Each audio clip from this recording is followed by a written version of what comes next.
Only that as a clergy, I'm not very happy because things are not going in the right direction. I think we have gotten to the lowest right now. Well, let's talk about it, because that's what we are going to do. You are upset, and that visibly so. But let's get into that conversation and figure out then why, and then what can be done about it, and the parameters around this conversation that we're having this morning. Before we do that, as we normally do, Dennis goes around the African continent every week. He comes back from a different country. He'll tell you where he is this week, and maybe put a smile on your face, at least in the interim. We are in a country that is made up of 80 islands, making it an archipelago. The capital is Bissau. The country is Guinea-Bissau. Now, one thing that stands out with Guinea-Bissau is their hippos. Their hippos love swimming in salty waters, as opposed to what many are used to, that they swim in freshwater bodies, But there, it's a tourist attraction. So perhaps the next time you visit, that is one of the things you go to see and enjoy. But let's go to the proverb. And the proverb says, "He who borrows trousers should not run." Who borrows? Trousers. Yes. Should not run. How would you interpret it? I think I would, in simple form, when I look at it, it means that if you need help, you definitely have to seek that help from where you can get it. And you have to go for it. Yeah. You can't stand alone. Well said. We'll interpret it. Asante. All right. So, what sparked possibly the upsetness by a lot of folks over the last couple of days was the fact that there was a post-budget forum that was being held at the Saints Cathedral on Friday. Yes. Now, sooner that you could say Jack's your uncle, there were goons. I mean, it's not a fairy tale that it actually happened. So it was not the All Saints Cathedral staff members who were having a post-budget forum. There were different civil society groups. There were others from budget committees. There were others who were in that space who were saying, okay, well, the budget's been read on Thursday. Now, this is what it means, essentially, to have a kind of like a synopsis of what happened afterwards, or what was going to then happen. Goons then came in. They seemed to know where to go, and they disrupted the meeting, and it became violent. And then it took the intervention of police to come in later and then disperse them. And then, of course, with the promise and pronouncements from different people to say that this was terrible, it should not have happened, and that they were hot on the trail of these goons to then find out what happened. A couple of days after that, we then hear testimonials, if you can call them that, from the goons themselves, who said that they were hired by people, by politicians. Names have yet to be given. But this information, and then beyond being hired by politicians, were escorted to the All Saints Cathedral grounds by police. Is this some of what's making you upset? I think that's one of them, but I think my major point about these incidents is that I'm a bit worried in connection to our young people. The level of unemployment is a big issue, which has really brought about what the incidents that took place at All Saints Cathedral. And if this thing can happen within the CBD, then I'm really wondering, us who are outside within the other circles or the other counties, what will happen? Because I would expect that the niece, they must have gotten some information. Somebody decided to sleep on the job. Yeah. And when I look at even coming into a sacred place like the church, All Saints Cathedral, it is very worrying, because it is only one of the mediators. Church stands in the middle as a mediator between the government and also the public, because we are addressing the same problems but in a different aspect altogether, because we are talking of now the same members who are the Kenyan public who are there, and the Christians whom we are dealing with, or the faith, that all those who are within the faith circle. The problem is bigger than we are thinking right now, because the goons, if they can be able to infiltrate into such kind of a setup, then it means that none of us is safe wherever we are. Bishop, all that has been attributed to politics in the country. And you look at the political space and the clergy, where they've always interacted and met at the epicenter, has always been on what is best for the country. And here we find ourselves where then, because the goons who've been arrested have said they were sent by politicians. And how does that then erode the trust of the relationship that has existed for a very long time between the clergy and the political class in charting the way forward for the country? I would first say that it's quite unfortunate because any government that has come in right from the time of the first president Jomo Kenyatta coming all along, they used to have advisors, and mostly they would incorporate the church. And you know why? Because we are supposed to be non-partisan, but at the end of the day, as much as we are Kenyans who are supposed to also to do the voting when that time comes, we offer a balanced advice so that we can ensure that we have a safe country. But when it happens that we have got now goons coming in, I want to look at the history of these goons, because it all started way back. The worst times of this country going so down was in 1990s. 1990s, during the time of the Nyayo era. We had the youth wing that was created. YK92. Yes, and YK92. And you can imagine the kind of the havoc they did. So I believe that, I hope somebody is not setting a stage for the 2027. And it can be a very bad and a very wrong trajectory if we were to take that direction. And therefore, it is my advice that the government that is in place right now should listen and work keenly in terms of fulfilling their obligation. And one of the obligation is security to all Kenyans. This issue of ethnicity and issues of trying to gang the freedom of expression and speech, it is not helping anybody. It is not helping anybody. And if this country goes down, then even that government, we are talking about the government that is in place, it will go on record. Why do you always remember the president, Mwai Kibaki? Not because there were no hurdles. There were. Remember, even the second session, the second term was very bad, and it was during the time of the 2007. But we remember him because he led with humility. Why is humility right now? Because all of us, we are supposed to stand in. We should actually be on the forefront to ensure that whatever we are doing in terms of responding and to the callings of the Kenyan, or the Wanjiko, it should be in such a way that we are able to articulate every issue as per it has been presented. Bishop, one thing that has all comes up is if you look at how the political class has always moved, especially around the places of worship, has been one of concern. Why? Because look at the Goonie industry that exists today, and it is associated with the political class, where politicians are in one way or the other. There are individuals who come security to protect these politicians, you know. And that has also been seen to have been playing around in places of worship. Has the church been found by surprise, or is it something that had been assumed and was never expected to get here? Is it that the church allowed this for a long time that now it's coming home to bite? I would say that as a church, the church is free for everyone to come in. But at the same time, we also have to ensure that we safeguard, the altar. But at the end of the day, politics will always continue, whether we like it or not, because that's the norm of the day. But again, when I look at what has happened to our country right now, it is very unfortunate, because the politicians have taken advantage of the altar. Yeah. But I think by the time we realize this, we may have probably been a little bit slow in acting. But for now, we are very clear in terms of what the altar is and what politicians can do and what we can do as far as the church rules are concerned.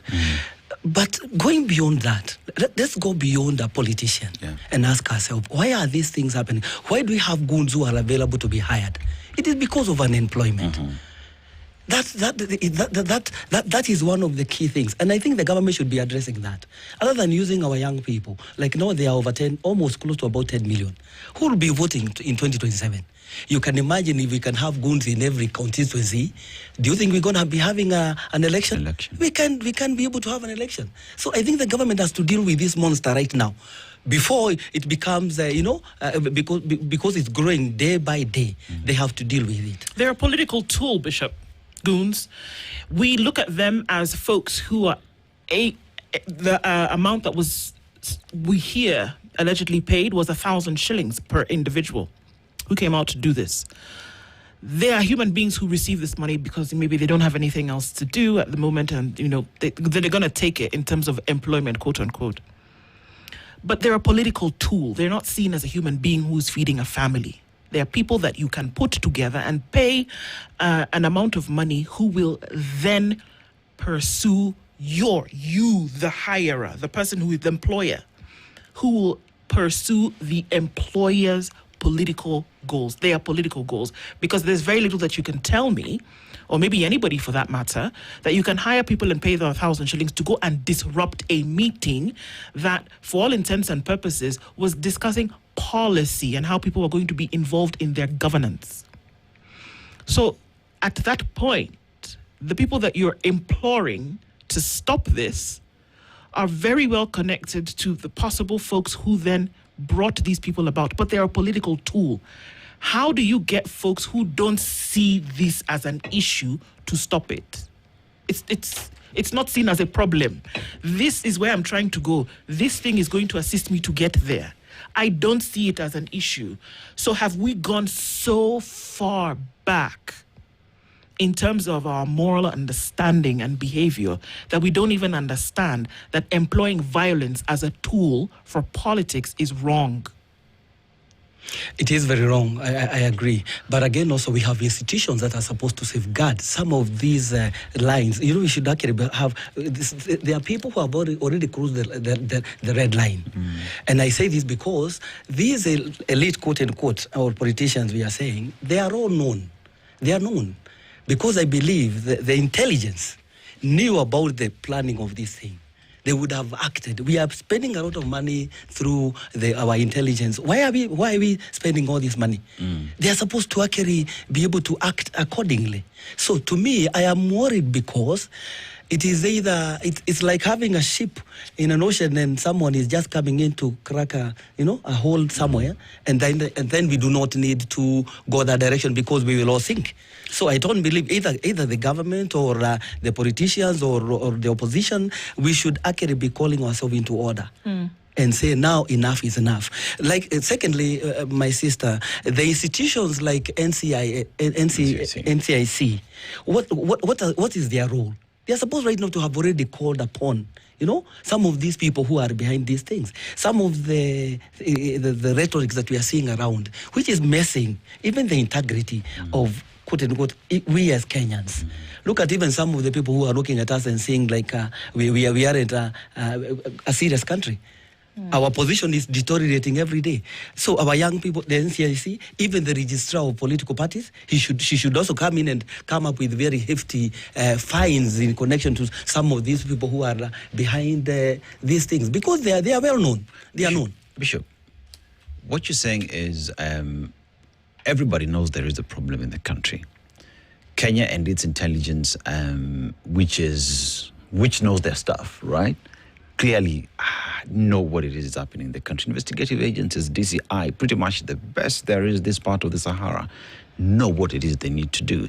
The political class see this is a problem. The bodies that you talk about, NCIC, Registrar of Political Parties, the IG, everybody knows there is a problem. But there is what one would say unwillingness to address the problem.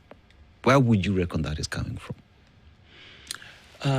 It's coming from because if you start now applying the dictatorial rules, then there is a problem somewhere along the line. And I believe that the best way to go about it is when you look at even in the Bible, some of the examples that we have when you talk of political maturity is the case like the one in the book of Genesis 13 about Abraham and Lot.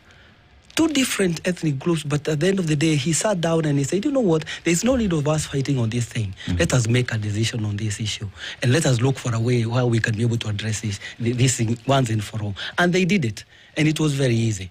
Look at even some of the things that are happening in terms of people fighting each other, even killing, to an extent of killing. Yeah.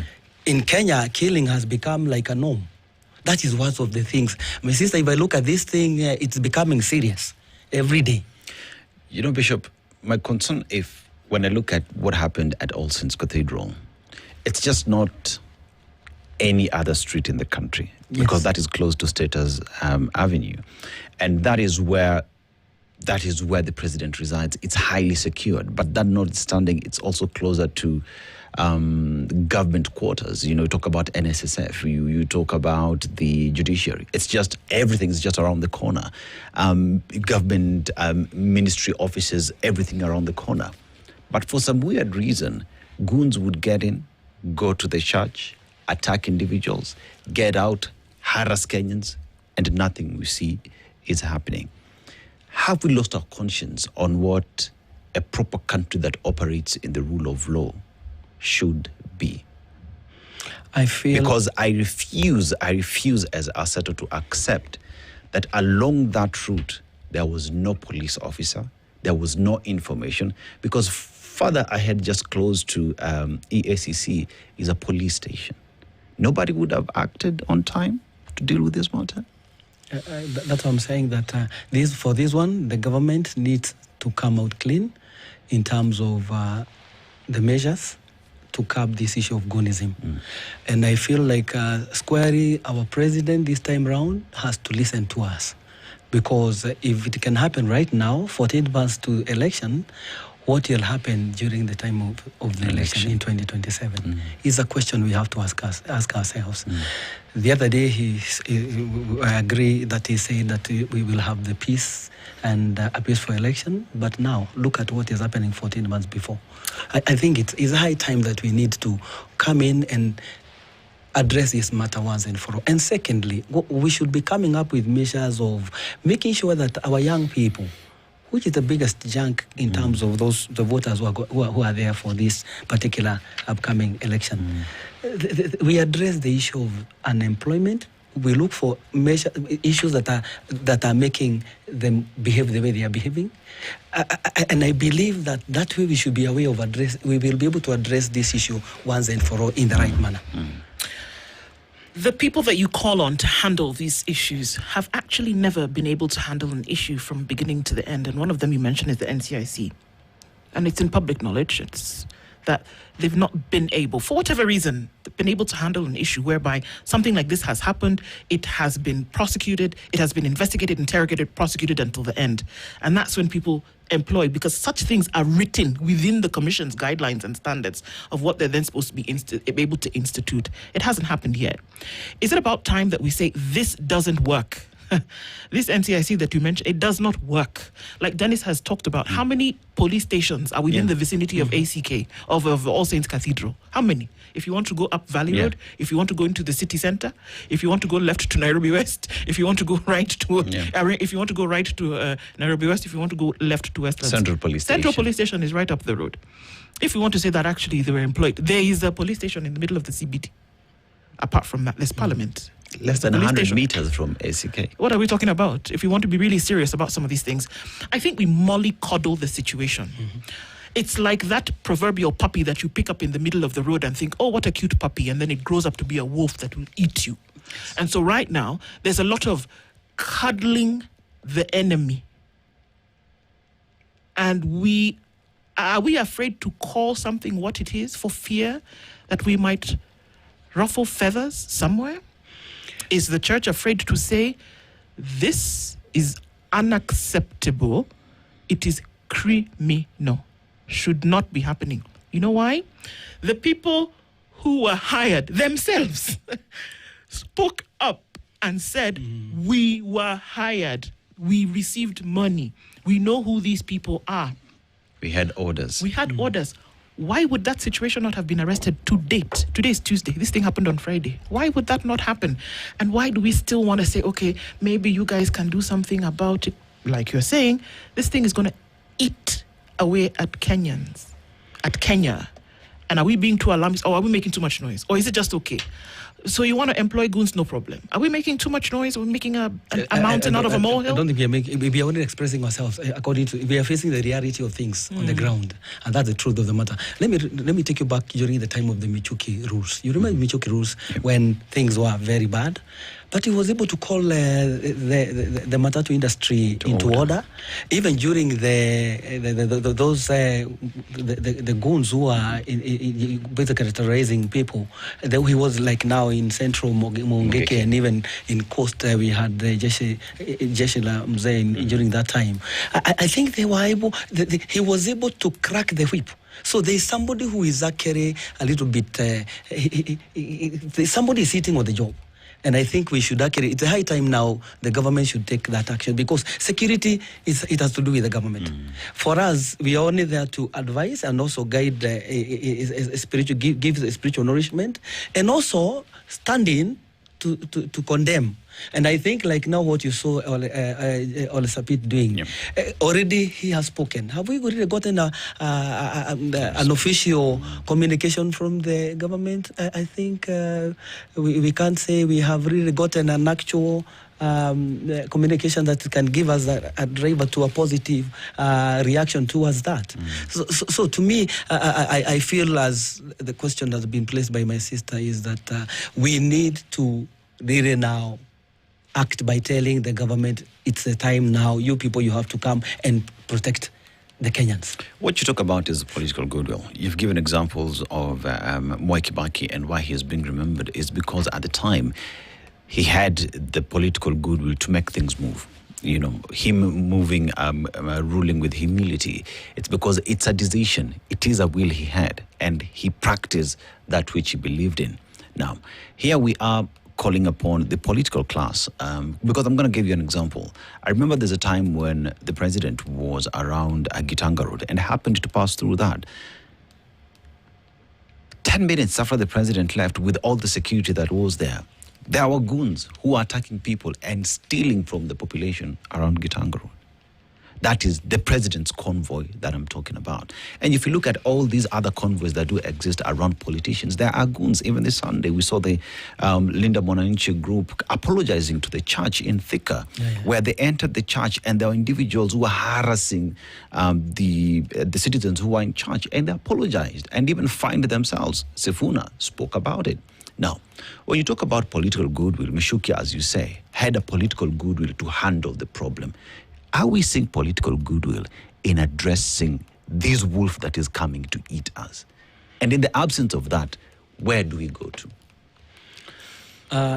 I'll take you back to the story in the book of 1 Kings chapter 12 in connection to King Rehoboam, the son of King David, after he passed on. And he was approached by the elderly group and told them, you see, we are really carrying a heavy burden. Please lighten it for us. Unfortunately, advisors play a great role. Advisors, and I repeat again, advisors play a great role, because the advisors to King Rehoboam by that time, they advised him that lighten it up, because these people you'll be able to serve them better. Unfortunately, he decided to go for the younger advisors who are there, who led him in an opposite direction. What happened? It broke the one united Israel into two kingdoms, the northern and the southern. So sometimes also, listening keenly to advice, just like the way you see, I have to listen to the question and then I answer. I cannot be able to interject in the middle because there must be the sense of the whole state. I have to listen to the whole statement. The same case applies to our government. I plead as a clergy and as a bishop that is high time now they have to listen to Wanjiko. And we are it's only a matter of just doing what is right. Because security, I believe, if a murder is committed and within a few hours or within 12 or 24 hours, they have gone all the way to Kakamega or wherever, or Busia, at the end of the border, getting the person who did that. Why not here at CBD? At Saints Cathedral, and this is a sacred place. These are Kenyans who are trying to exercise their freedom of expression. They were not doing anything. They were not coming up with other ideologies. That was it. So that's what I'm saying. It has really made us feel there is a disconnect. And that disconnect, as much as we are praying, there is always the aspect of what God says that you also have to act and ask yourself which is the way forward. And I think the way forward is for us to tell the government, I think it's a high time now. This monster, it is growing, and the moment it's going to outgrow, then it's going to be dangerous for all of us. One of the leaders in the government said explicitly that the church should not be involved in matters governance this weekend from these happenings. What are your thoughts around that? Was it a church event, or was it a governance event that was being held within church premises? But even that, should that be the issue here, that the church must not be involved? We also, in just an adjunct to that, is that the Council of Muslim Leaders came out yesterday and very strongly condemned this as well, and said absolutely not, this cannot happen, almost echoing what you're saying this morning, that you can't get to a situation whereby religious institutions, houses of worship, then will be degraded in the way in which they were. But some leaders seem to think that the church must not be involved in matters governance. Let me say that when I look at what is happening around, there must be something that has been choreographed, because why is it happening only in churches, and yet we have other faiths like the mosque, and it's not happening? There must be something that is being communicated in one or the other. And that's why I feel like the church is a target.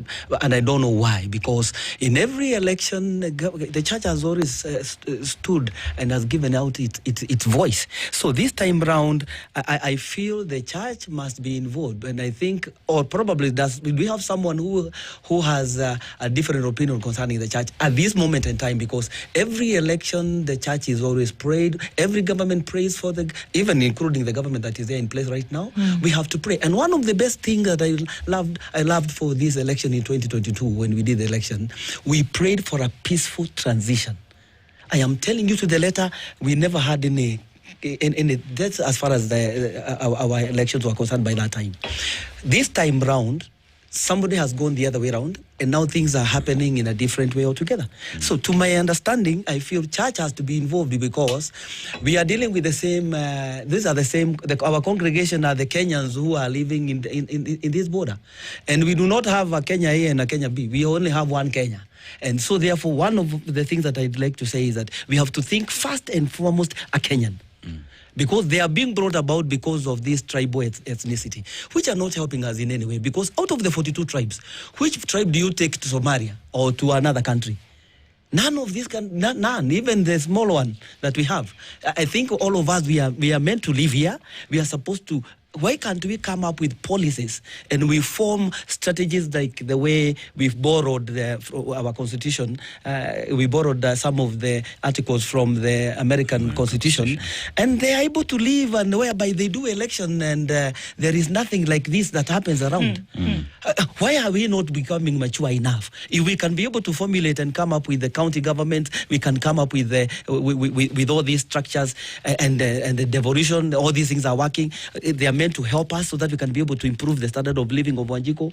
Why is it that we cannot also upgrade ourselves to that level of political maturity that will help us to start walking that path? Whereby when I look at this particular person, I don't look at him from where he has come from. We look at him as a leader. Does he have qualities? And is he selling, whatever he's selling to us, is it viable? Have Kenyans lost trust or respect for the places of worship? Why do I say that? Because if you remember, even during the 2024 demonstrations that happened in the country, and the demonstrators at the time, I don't like calling them Gen Zs, demonstrators, Kenyans at the time said, the church has let us down because they have perpetrated and allowed politicians to disrespect the law, to do everything against us. And we see the church continuing to cajole with the leadership at the time. And even now that we see such happening, could it be because Kenyans made a decision and that the church is no longer a place to be respected based off how the church has conducted itself previously? I may not really agree on that, because when I look at, let me take you back to during the time of the election, in the pronouncement of our current president when he won the election by the IBC. Who was sitting next to the president? Ole Sapit. Yes. And he prayed.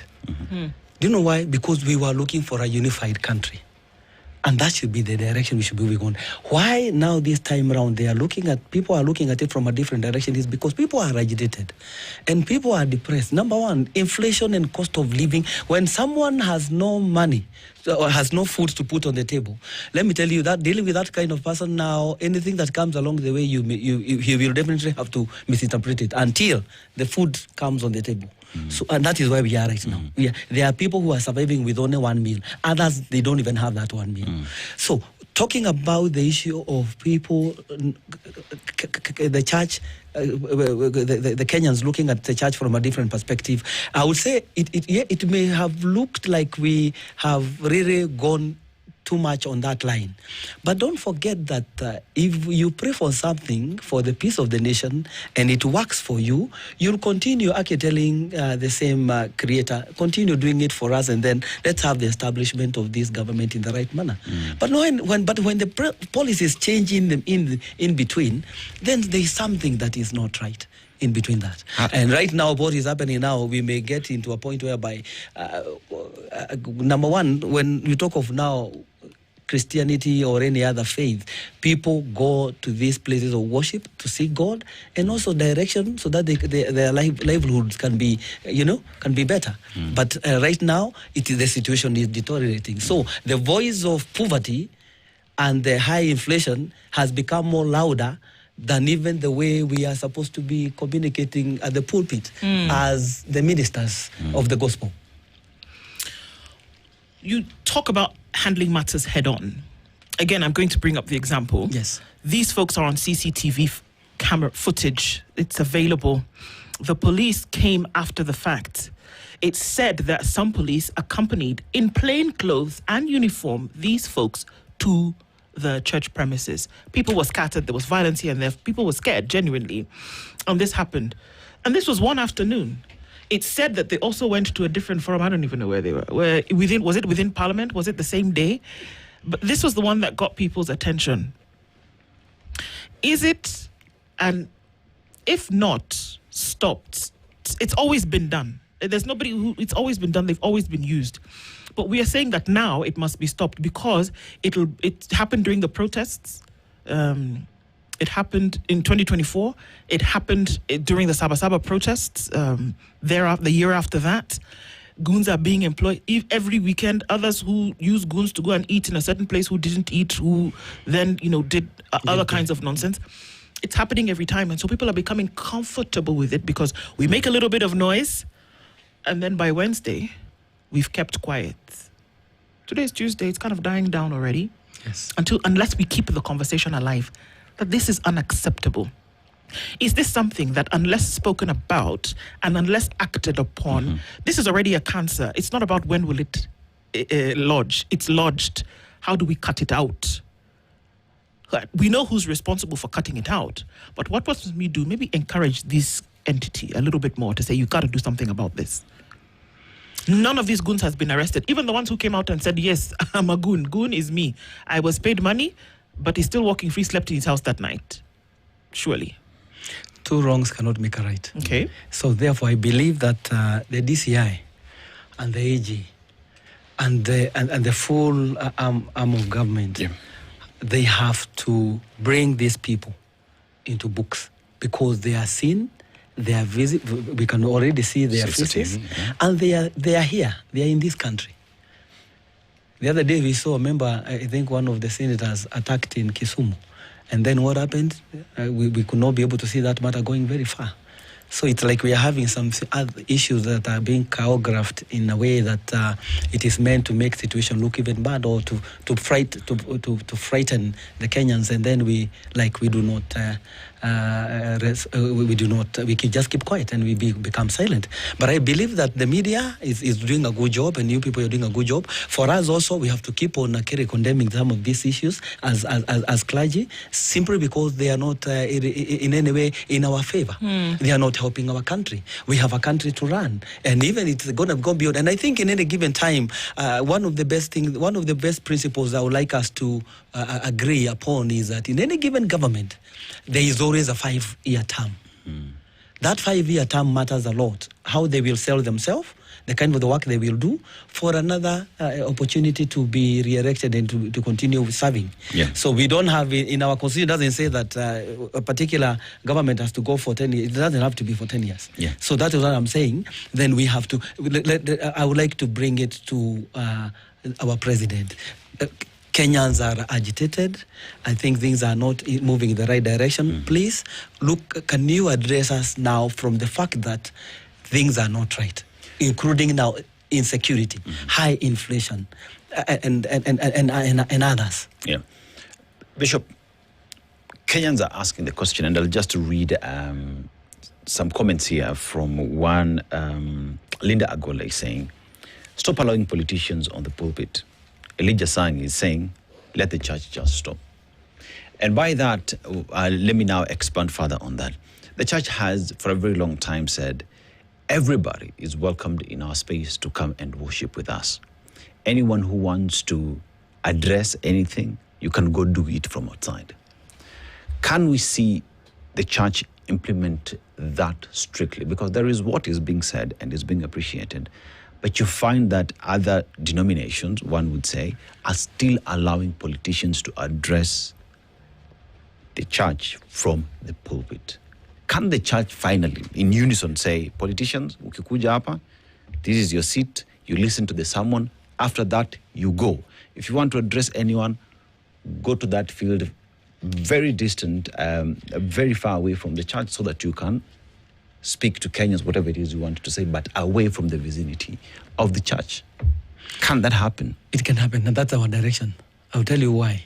Simply because we also listen to our members, and they are also very agitated. And I remember there was a time that there was some, within my county, there was some politician who wanted to come over to the church, and I sat down with the leadership of the church. They told me, no, Bishop, don't let them come in. And that is exactly what I did. I told them, no, sorry if we go right now. The owners of this particular cathedral do not allow this. So, and they understood, because I told them, and I think now it's a high time we start now moving into recordings whereby we can, because now we have the technology, let them record, some of them let them record what they want to say. Then we censor.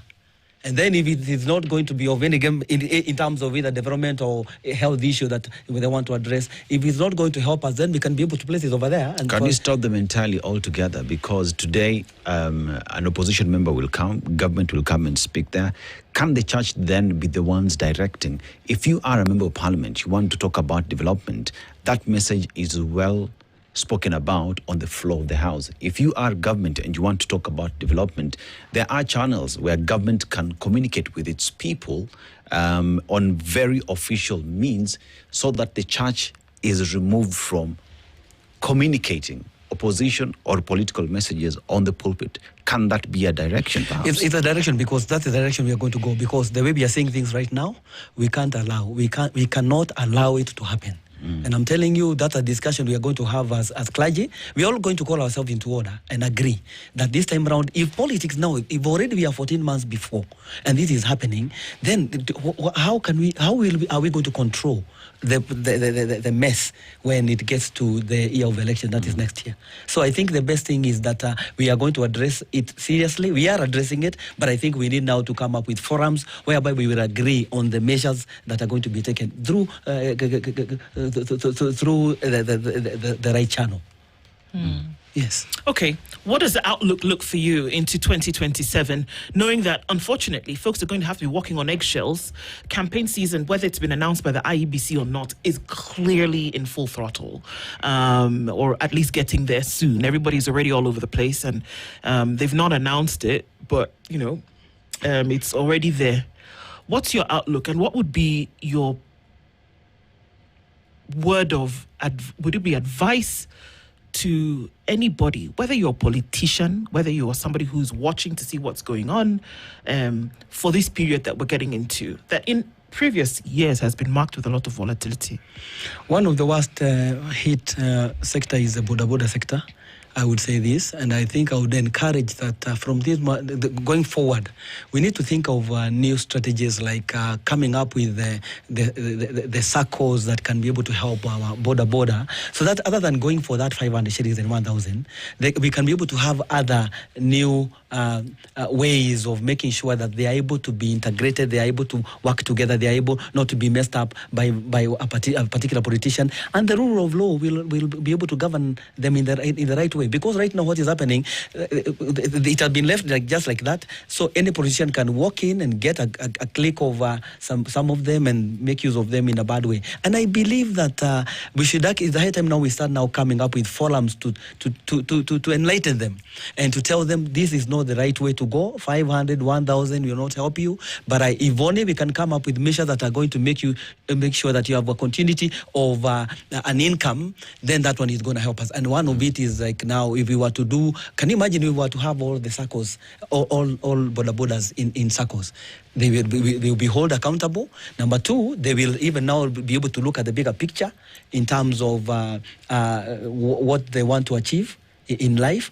And from there, they'll be able to move forward. So my advice is that we need to know that we have no other country other than this country, Kenya. And all of us, we are supposed to respond to whatever is happening in a positive way. Yeah. If it is a no, we say it is a no to everybody. And let us not try to ethnicise this issue by saying that it is coming from this community or that community. No. At the end of the day, if the country bans, whether you remember in Rwanda, Hutus and Tutsis, when it banned for all.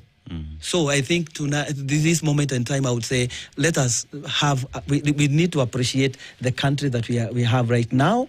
Secondly, we have a government. We are not saying that there is no government. It has got a 5 years term. We have 1 year, 4 months to go. And then we will make mature decisions. Kenyans will make a mature decision in terms of where to go. Yeah. That's my advice. And not only that, no, that's an example. And many others that are meant to be, 2022 elections and the results that came after that put President William Ruto, that declared President William Ruto as president, the church is credited with being part and parcel of pushing that candidacy. In 2027 then, what role is the church playing in the political space? Because earlier you said the church has to be involved in one way or the other. What role will the church then be playing, seeing what is happening in the country today? One of the things I said earlier is that when you look at 2022, why it looked like the church was more into bringing about the presidency, it is simply because we had more events happening around the church, right, more visits around the church, but unlike any other president. Because of the faith that he had. Yes, okay. That's the point now. Yeah. And that one now made it now look like it was a bit extreme. But I think that's not a bad thing. Yeah. It was okay. Yes. But now when I look at where we are and where we are heading to, we have to have a discussion as a church. We will have a discussion because we have only one country. And again, also, we aren't going to do things outside the law. We have to do things within the law, whereby we will agree on the various measures that are going to safeguard the altar as a sacred place, and at the same time also make sure that we also enlighten our members that they need not to cause violence. Let us continue now emphasizing on them, telling them that direction of the 500, 1,000, it's not helping us. Let us deal with the real issues: inflation, unemployment of the youth. What can we do to ensure that we lift their standard of living? Yeah, because in every electioneering period, what is set out there is an agenda. The political class will set its agenda. Are we looking at a point where then the church as well is going to come up with an agenda that would be pushing, perhaps? Or will the church just find itself in the middle of the chaos and struggle to find its footing? I can tell you without any fear of contradiction that when you look at the language of Ole Sapit, it is telling you something. And why he was involved right in the beginning to where we are right now, there is a reason for us to sit down and agree on the way forward. As for as clergy, we aren't going to do it for the worst. We are going to do it for the betterment of the Kenyans and also to ensure that we have a peaceful country altogether. Yes. Okay. So we're at a place where you're not really sure. I think the word that is limbo, because would you say are you comfortable at this point, and others in the fraternity as well, that something is going to be done about this particular case, this most recent one of Friday? Do you think something's going to be done? Will people be arrested? Will people be brought to book? I would actually say categorically, and looking at you, my sister, that our president, with all humility, as clergy, we are praying that the institutions of government that are supposed to safeguard the security of Kenyans, let them wake up. Do you think they will? Okay, we have to stay hopeful. We have to stay hopeful because I believe that if you can't listen to any advice, then you are heading to a destruction. And I don't think we want to go that direction. One thing that would give hope that something is being done, I'm gonna paint two parallels. There is a time when Member of Parliament for Kasipul was killed, Ongondo area, at night, and in 24 hours, we already knew individuals had been arrested there.